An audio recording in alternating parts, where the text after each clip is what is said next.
best for leaving it to dry for 2 or 3 minutes. Ja, okay? also 2-3 Minuten Trocknungszeit muss sein. You know, it doesn't take long. If you think you have overdone it a little bit, as long as it's a very clean piece of rag, then you can just dab it a little bit. Wenn man es ein bisschen übertrieben hat mit der Farbe, dann kann man mit einem sehr, sehr sauberen Stück Lappen das immer noch so ein bisschen abtupfen. You know, Wer testet jetzt nochmal? it's not so bad. Okay, you know? also es kommt nichts mehr herunter bei dem Fingertest. But it is best to wait a little while. Ja, aber natürlich sollte man eigentlich warten ein bisschen. Now we're going to take some silver gilding wax. Ja, es gibt eine spezielle sozusagen ein silberhaltiges Wachs, was er jetzt nimmt, um das hier aufzutragen. I like to use it on my finger. Gloves, you end up with too much wax, but we want a little amount on our fingers. Also er nimmt jetzt das auf die pure Hand. Natürlich sagt er, könnte man Handschuhe verwenden, aber das ist nicht das, was er empfiehlt, weil man dann immer zu viel auf dem Finger hat und dann würde man es in die Vertiefung bekommen und das will man nicht. Then we work our way over the surface with a little at a time. Und so wird ganz allmählich die Oberfläche damit ausgestattet. Immer ganz wenig auf dem Finger. Er nimmt sich jetzt immer was vom Daumen ab. You're taking some paint from the thumb Yes, and yeah, put it on the yes, pointy exactly, finger. yes. Yeah, I see. Und das gibt natürlich jetzt schon that's the very good effect, exactly from we've seen before on the original bowl. Yes, yes. It's nice. When I first did this, I thought, I don't tell anybody. It's too good. Als er sich diese Technik zum ersten Mal angeeignet hat, hat er gesagt, das erzähle ich keinem, das gefällt mir so gut, das behalte ich für mich. Aber but we're glad you're showing this to us. Yes, and this is our wonderful world of wood turning. We share. All we ask is that you don't forget who showed you. Er sagt, das ist also das Schöne am Drechseln. Man zeigt halt gerne, was man kann und was man so für Technik entwickelt hat. Man sollte dann halt aber auch nicht vergessen, jeweils, wo man die Techniken her hat. It's been a very popular method in my classes and also from shops and things. So it's unique. It's a good one. Also er hat festgestellt, dass es eine sehr beliebte Technik ist in den Kursen, die er gibt und ja, macht einfach Spaß, die Technik. No, we have a saying in wood turning. I don't know if you do the same. Nothing is new.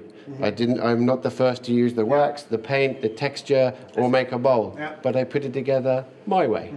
Das ist das Schöne am Drechseln und er sagt, es gibt im Englischen den Spruch, den gibt es artverwandte im Deutschen sicherlich auch.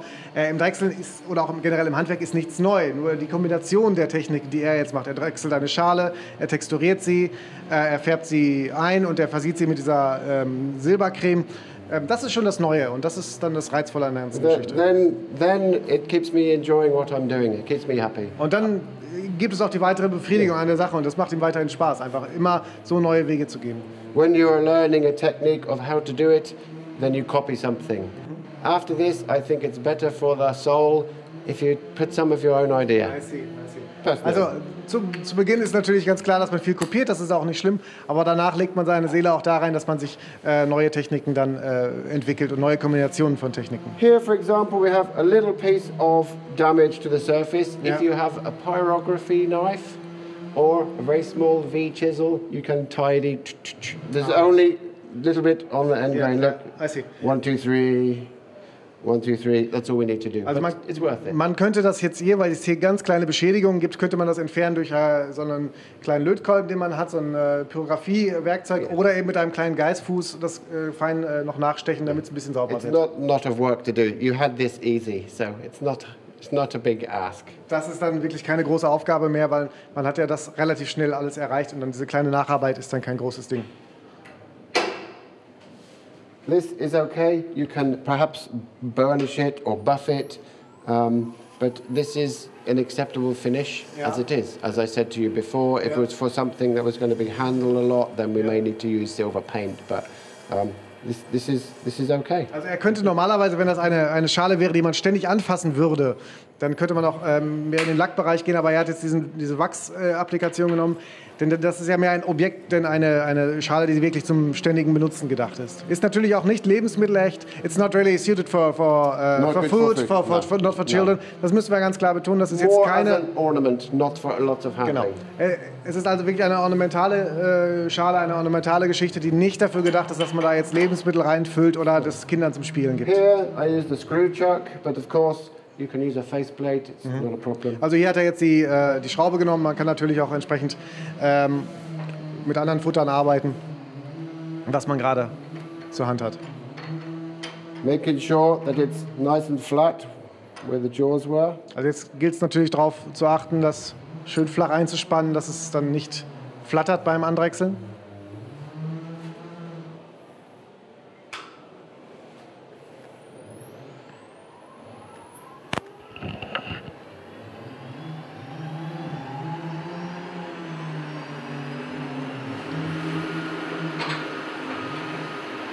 Das ist also eine gute Gelegenheit, auch einfach mal sich selbst eine Pause zu gönnen. Dieser Übergang von der Außenseite zur Innenseite. Man macht eine Pause und macht mal komplett was anderes, was bei jeder Art von HolzWerken eigentlich immer mal sinnvoll ist. Einfach mal. You should stop the lathe before you adjust the tool rest as well.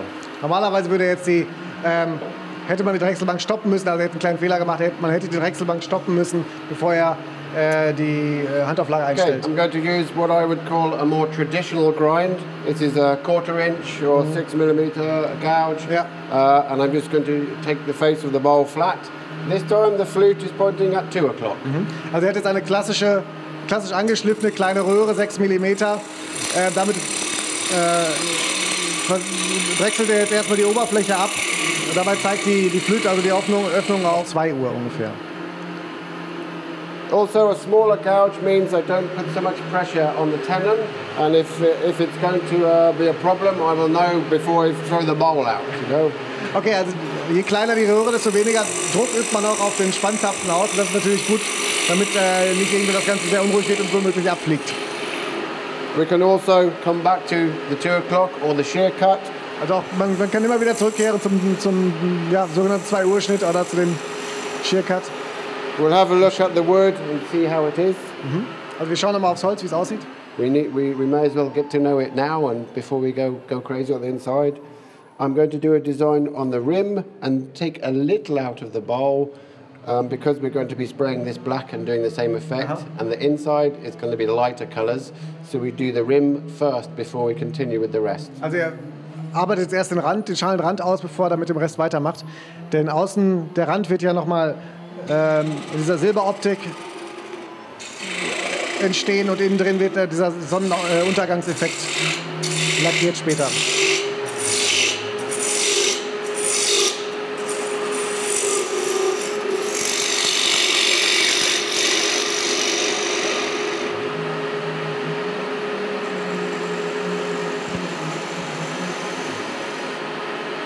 I'm going to turn a small bead on the top.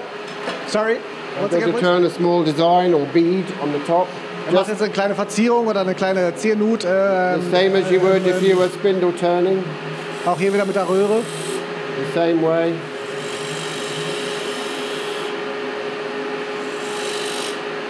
Da ist man also frei in der Gestaltung.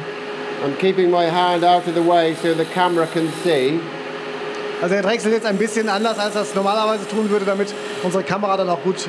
But it's good to have a close hold so that the tool doesn't slip. You know, even if you're really like this, it's okay. As long as it's comfortable.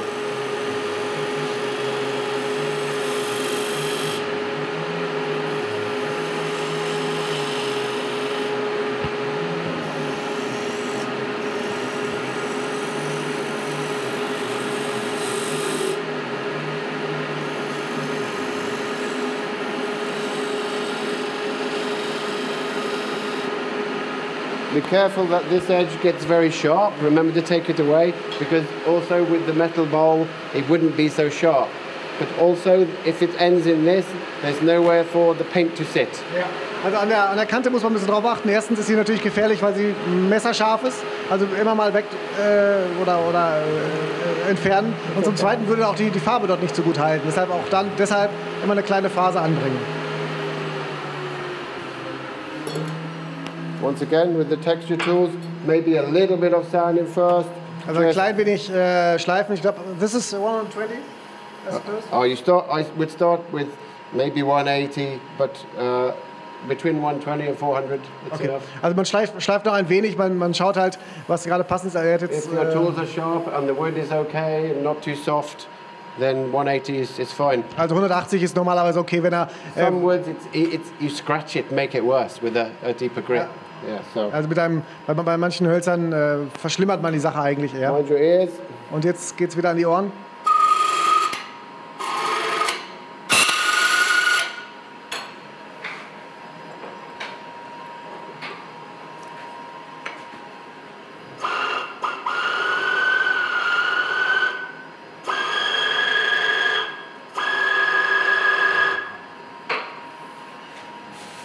Once again, we burnish. Und wieder greift er sich zu den Spänen. Den Schleifen ist hier schlecht.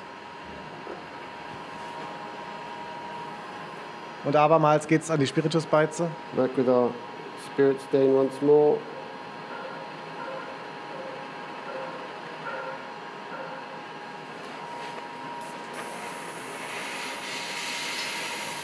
Also jetzt im laufenden Betrieb aufsprühen. If you're concerned about getting some paint on your machine, on your lathe, then I wouldn't encourage putting material or bag on here. Just cardboard, a cardboard box over here. Nothing can break, it's just cardboard. Don't put plastic or material because you can have an accident. Also man muss natürlich ein bisschen aufpassen, dass man sich seine Bank nicht einsprüht. Und es gibt ja Ideen, dass man da hinten einen Plastiksack drüber legt oder so. Das würde er nicht empfehlen, weil es sich immer verfangen kann. Er würde einfach eine Pappe dahinter stellen, sodass man dann seine Maschine auf diese Weise schützt. Need to keep the airbrush clean. Natürlich muss man die Airbrush-Pistole sauber halten. And this one is just clear spirit because this is spirit based, so we just wash natürlich it ist es dann einfach klarer Spiritus, der jetzt hineinkommt, um die Airbrush-Pistole wieder sauber zu kriegen. Even though we will be using it very soon, it dries very quickly on the needle and it's just a nuisance. Man muss wirklich sehr schnell das reinigen, weil sonst die Nadel verklebt und dann ist es wirklich ein schwieriges Unterfangen, das wieder gängig zu bekommen. It's like everything. If you look after it, in the long run, it's better. Ja. Yeah. Wie bei so vielen Werkzeugen, wenn man es regelmäßig pflegt, dann ist es viel einfacher als in großen Intervallen. So, be careful not to press too hard. Keep this hand here. It doesn't rest on anything, and you can do it this way. Er greift jetzt mit seiner linken Hand seine rechte, um dann wirklich diese zu führen, und jetzt wird diese Silbercreme. Of course, be careful. You don't want a friction burn. So be careful. Ja. Yeah. Also man möchte hier natürlich jetzt nicht in die Verbrennungszone geraten. Das muss man wirklich sehr vorsichtig vorgehen. So we should see now we have another good technique on the top. Oh ja, that's beautiful.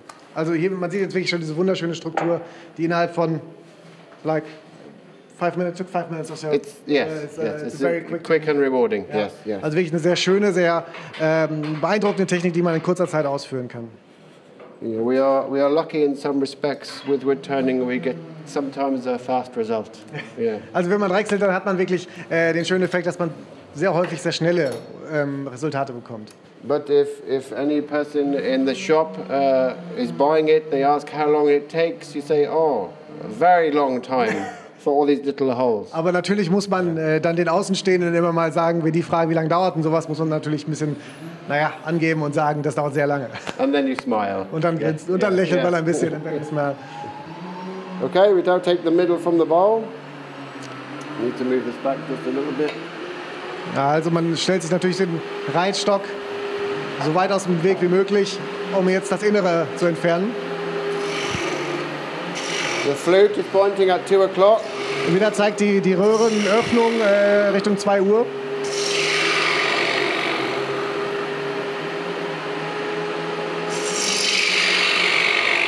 And I like to work down in stages rather than going to the bottom and then the outside, because we get vibration. And we get vibration anyway sometimes. So I like to take it maybe in 2 or 3 levels, as you will see.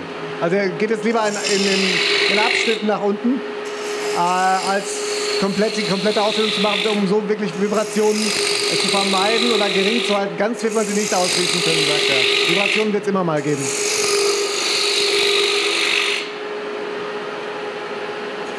Be careful at the top. Vorne am Rand natürlich vorsichtig sein.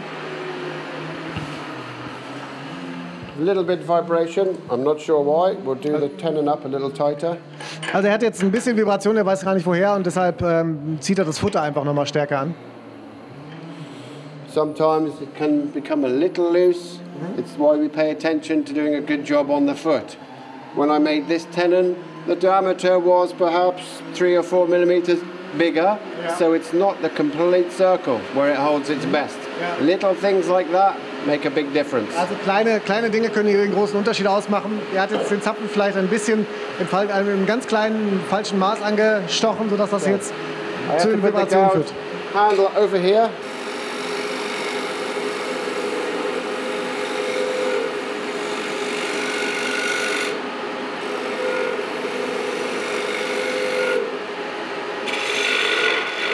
So this gouge is only good for a little way into the bowl because it's only thin. Also diese dünne, schmale Röhre geht immer nur ein bisschen in die Tiefe. It will start to chatter and vibrate when we go this deep. Sonst fängt es an zu flattern und zu drehen und das wollen wir natürlich verhindern. It's wonderful for this cut here. Das ist sehr schön für diesen Schnitt. But then we need to make up for the next size gouge. Deshalb muss er jetzt zur nächsten größeren Röhre wechseln. Bigger diameter. And this one is sharpened more like 60 degrees. This one was more 50 degrees, more like 60. Also an der kleinen Röhre hat er einen 50 Grad Anschliff, hier hat er jetzt einen 60 Grad Anschliff, sodass er besser in der Tiefe arbeiten kann.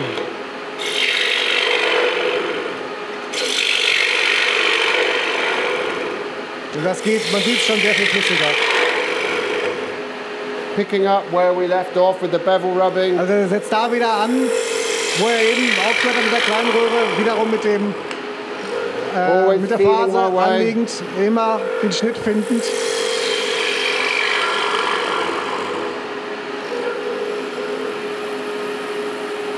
Und das gibt eine sehr schöne Oberfläche. Very nice. Gently with the last cut. Ganz Don't be too sanft fast. mit dem letzten Schnitt. Now I'm going to stop here because I put a design in the bottom. Yeah, maybe we can show it on the original one. Also in der Mitte lässt er jetzt noch einen kleinen münzgroßen Bereich stehen, damit wir hier diese Optik auch noch hinbekommen. Das ist der Grund. The thickness here is up to you. We use these calipers, but the weight is your choice. Okay. Die Dicke der Schale ist jetzt natürlich jedem selbst überlassen. Er misst jetzt gar nicht genau nach, denn nach meinem Empfinden verträgt diese Schale wirklich eine sehr dicke, kräftige Optik. It will be almost impossible for the camera to see what I do inside, but we're going to turn the same as a spinning top, just a little shape on the inside. The tool will be going in both directions. Be careful if you do this. If you're not used to it, maybe you can make a separate piece and put it in. Okay. It comes with practice, and the deeper the bowl, the more awkward it is. Also je tiefer diese Schüssel jetzt ist, desto schwieriger ist die Aufarbeitung dieses inneren Bereichs. Wir werden jetzt ein bisschen sehen, ob wir das einfangen können. Alternative wäre, das Teil separat zu drechseln und an dieser Stelle einzuleimen, wenn man nicht ganz so erfahren ist. So.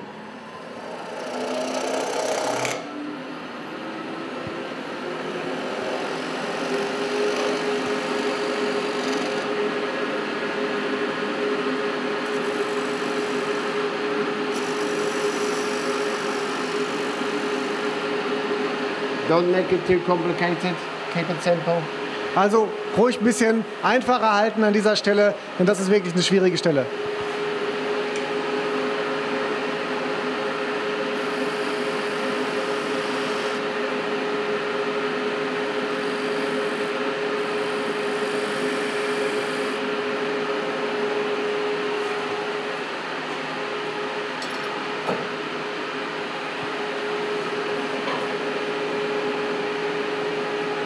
We're just going to stand a little bit in the middle. I'm not doing the bowl yet.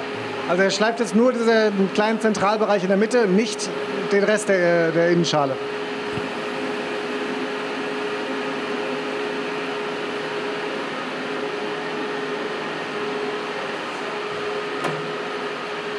Once more again with the texture tool. Wieder kommt das Texturing Tool zum Einsatz.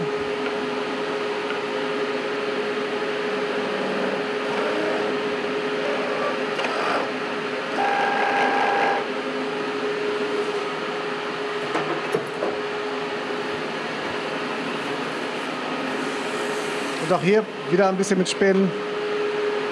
nochmal nachglätten. Jetzt kommt wieder die Airbrush-Technik zum Einsatz, die man ja auch schon aus dem Modellbaubereich kennt, die Nick Agar jetzt für sich entdeckt hat, um seine Drechselarbeiten nochmal zu verfeinern und ihm nochmal einen neuen Touch geben zu können.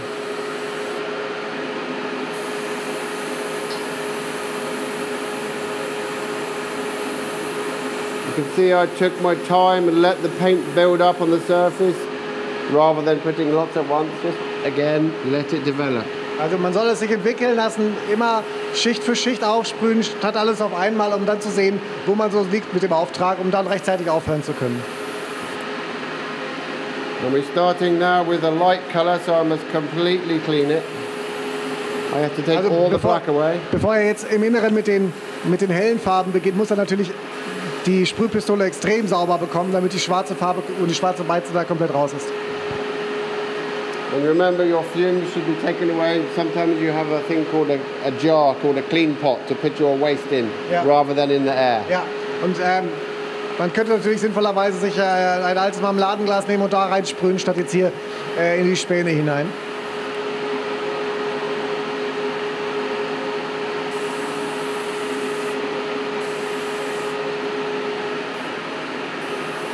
Ah, but first, we have to sand this. Yeah, right. Also, vorher muss man natürlich, das hat er jetzt fast vergessen, vorher muss man natürlich innen schleifen. Das kann natürlich im Eifer des Gefechts hier bei den Aufnahmen schon mal passieren. Now we can get right up to the paint. Also man schleift jetzt bis an die Farbe heran. Because a little will always go here. Ja. This is why we don't sand it beforehand. Also ein wenig wird immer über das Ziel hinausschießen dann von der Farbe und deshalb hat man es vorher nicht geschliffen, sondern erst jetzt. Don't have it too fast, because you can put little splits in the wood if it gets hot.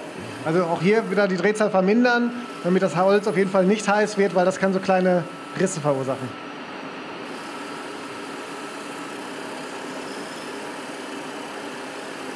Work our way through the grits. Man arbeitet sich jetzt durch die Körnungen hoch. Always use sandpaper like it belongs to somebody else, because when it's used, it's used. You want it to cut and do a job.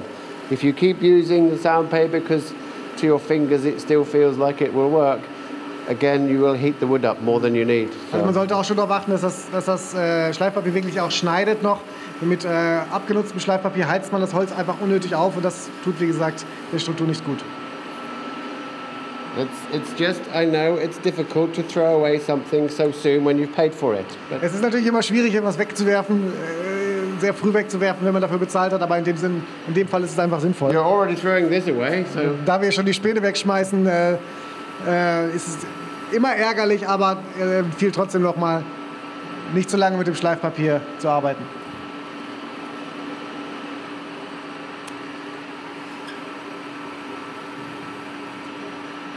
And 400. Also gerade war er bei Körnung 400. Of course, take care and take your time. Also man möge sorgfältig arbeiten, man soll sich Zeit nehmen. Das ist natürlich immer wichtig an dieser Stelle, weil es natürlich jetzt sehr ärgerlich wäre, wenn man jetzt etwas zerstören würde. Maybe if you have some steel wool or some way of removing the dust. Um im laufenden Betrieb jetzt den Staub noch rauszubekommen, hat er so ein kleines bisschen Stahlwolle. Perhaps a tack cloth, something like this. Ja. Oder eben ein entsprechendes feines Tuch. Und jetzt geht es weiter mit der Farbe. Jetzt kommt zunächst die gelbe Farbe. Now you continue with the yellow one. Yeah. You may wish to stand a little back because it's not so nice to breathe in.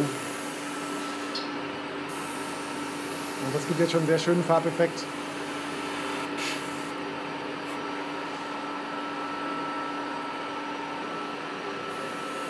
Nun nähert er sich dem Rand.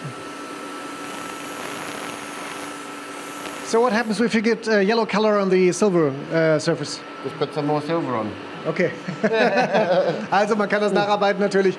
Wenn man jetzt gelbe Farbe auf dem silbernen Bereich bekommt, dann geht man nochmal mit der Silbercreme drüber. But because you're so accurate with this, you really shouldn't have this problem.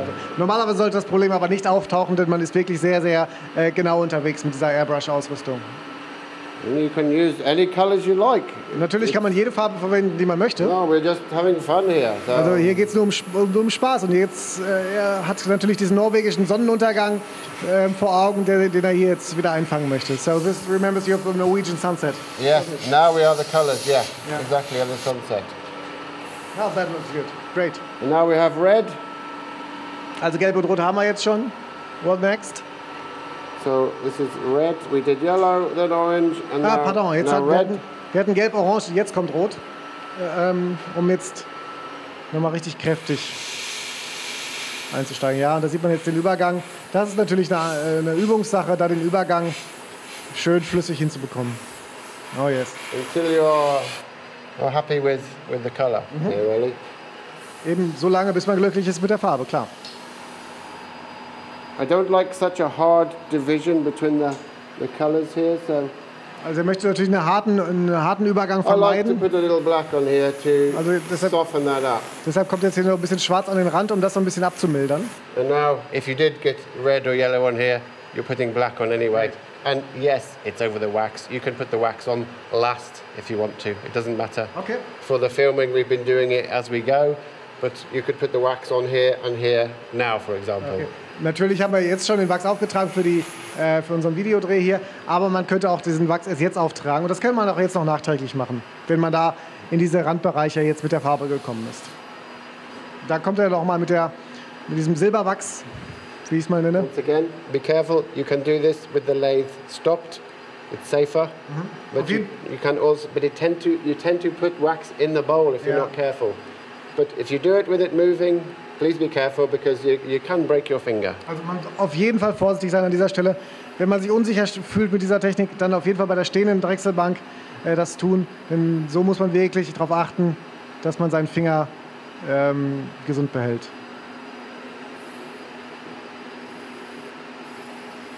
What a beautiful effect. So for a finish over this, once you are happy that the paint is dry, you can choose your choice whether you put a hard wax or a lacquer or whatever. Also an dieser Stelle kann man jetzt noch überlegen, welchen Endüberzug man da drüber bringen möchte. Hartwachs oder eben ein Lack. Das ist dann jetzt alles noch möglich. So, jetzt gibt es noch kleine little corrections. Little correction. Well, I put a little bit much on my finger, you see here. So you have to be careful what you're doing. But, Man muss immer aufpassen, was man tut, aber eben kleine Korrekturen sind da noch möglich. I hope you enjoyed that. I enjoyed sharing it with you, and thanks very much for inviting me. Yeah, and it's been thanks good. very much for showing us this beautiful technique. My pleasure. Enjoy it. Thank you. Okay. Und ich sage vielen Dank fürs Zuschauen. Vielen Dank nochmal an Nick Agar für diese wunderbare Schale, für diese wunderbare Demonstration. Und dann bis zum nächsten Mal bei HolzWerken TV.